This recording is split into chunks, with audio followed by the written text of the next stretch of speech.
In this video, we're going to be looking at the best wildcard team you can make for Game Week 16. If you haven't already used the chip, then this is probably the best time to use it. And I think you can actually have some very nice differentials and also some picks that some people are going to struggle to get to, and you can boost away from the rest of the pack. So let's get straight into this video. It's no secret that the goalkeeper position is the least relevant or important position in FPL, but it's still important to just have that nailed down so you don't have to make a transfer later down the line, and you can spend those on your defenders, midfielders and forwards. But I would still actually go for Foster if you want someone around 4 million, because when he's back around January, you'd expect him to get his place back. And when you look at the options around 4 million, other than Backman, who's 4.2, there's no one really who can actually start who's very cheap like that. You can always go for 4.5 to 5 million goalkeepers, but I think that's just probably too much money spent in that position, and you want to be investing that in the rest of your squad. But I'd still go for someone like Foster, but don't give this too much thought.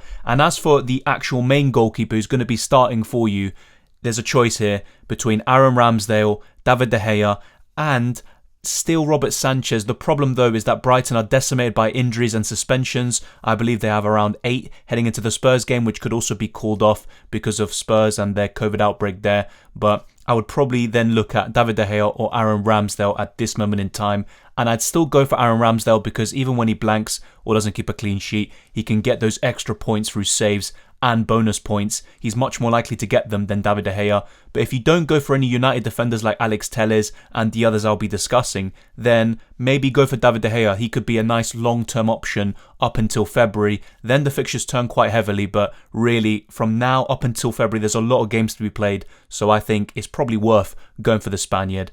Ultimately though, if I had to pick, I'd still go for Aaron Ramsdale despite how poor Arsenal can be, and he is one of the top scoring goalkeepers this season despite missing the first 3 game weeks because he wasn't first in command at that moment in time. If you're not sure about Foster, I completely understand that. I'd possibly get rid of him and then go for someone like Backman instead, but ultimately it's kind of the same thing here. Watford haven't kept a clean sheet so far this season, and I won't be surprised if they struggle to even keep 5 up until the end of the campaign, although their attack is looking decent, as we'll get onto. So for you, it's just a question between Backman or Foster, and then you're pretty much settled. But some of you may not have the same budget as I do. That's something else you need to bear in mind, and if that's the case, you'll have to find compromises, and I'll be talking about them later on in this video.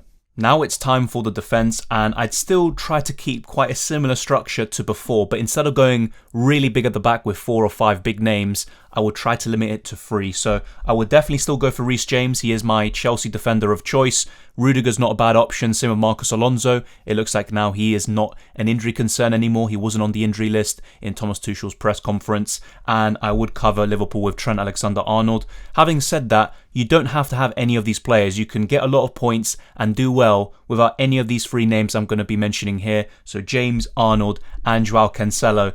If I had to pick between these 3 at this moment in time, it would be Joao Cancelo because City have great fixtures, whereas you look at Chelsea and they've got some blanks coming up in game weeks 24, 25, and before that the fixtures are quite mixed, especially when you compare it to City, who have fantastic fixtures up until January and February. Liverpool have some good fixtures as well, but Joao Cancelo is significantly cheaper, and City, in my opinion, have a better defence. They just haven't been able to secure those recently, and Liverpool, meanwhile, have been keeping the clean sheets. Trent has been getting attacking returns and bonus points, but Joao Cancelo right now is probably the one I would not want to go without out of these 3. Having said that, you don't have to have all 3 of these. If you want to spend less money in your defence, I completely understand that. A few weeks ago, we would have said, no, you have to go big at the back. Things do evolve and change, but I still think having these 3 medium price to expensive premium defenders is actually the way to go. And then with these 2 final defender spots, you can actually go with cheaper options, and they would basically be enablers for the rest of your squad.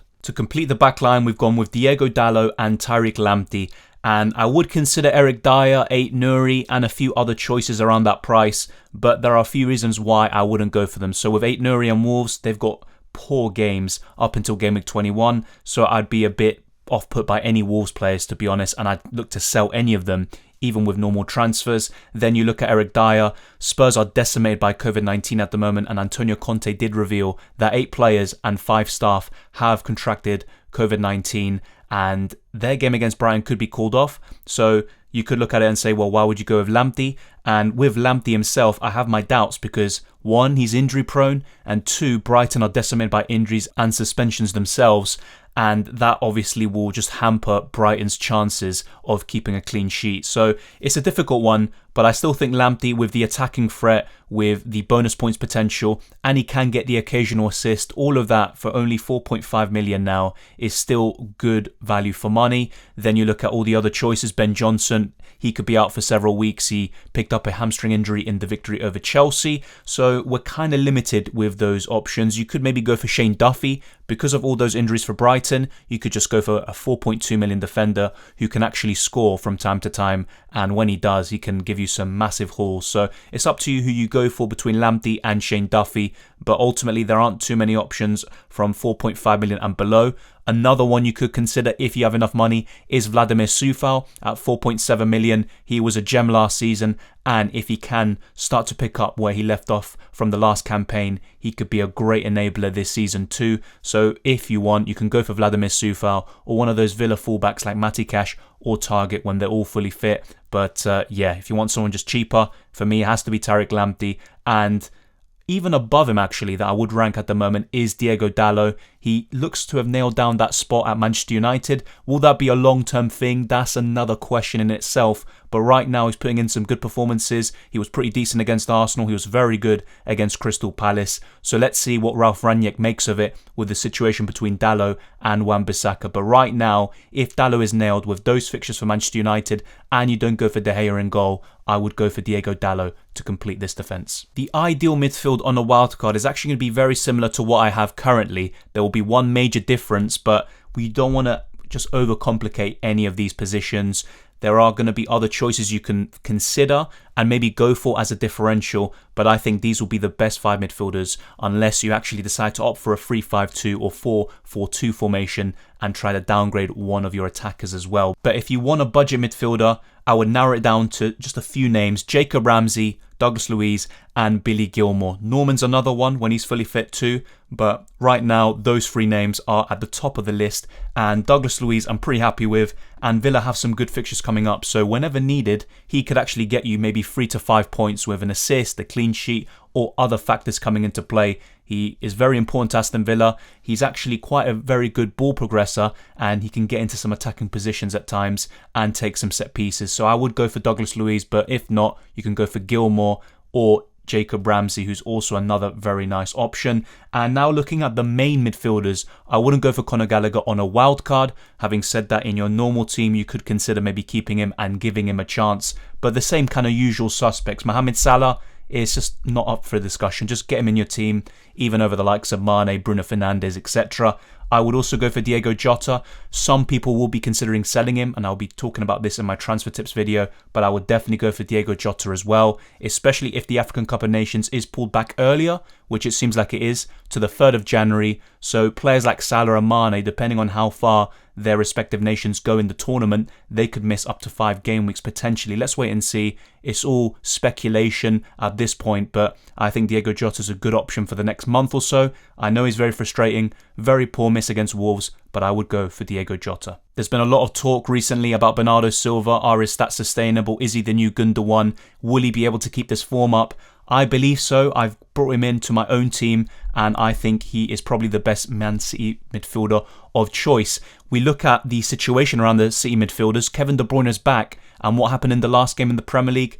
Gundogan was actually subbed off for Kevin De Bruyne. That could actually be a common occurrence at this point. And then you look at Phil Foden. He actually was withdrawn in Manchester City's loss to Leipzig in the Champions League midweek, and he had issues with his ankle, and as a precaution Pep Guardiola took him off. This is all according to his press conference. So I would go for Bernardo Silva. I like all 3 of those City midfielders, by the way, but right now Bernardo Silva has the form, he's the most nailed, and he's actually just looking so threatening all the time, and some decent stats. Some people do underrate the stats he is actually posing, so I would go for Bernardo Silva, and that looks like a really good midfield. Now, who will be the final spot? I think you can guess that at this point. This will be a very popular move over the coming weeks.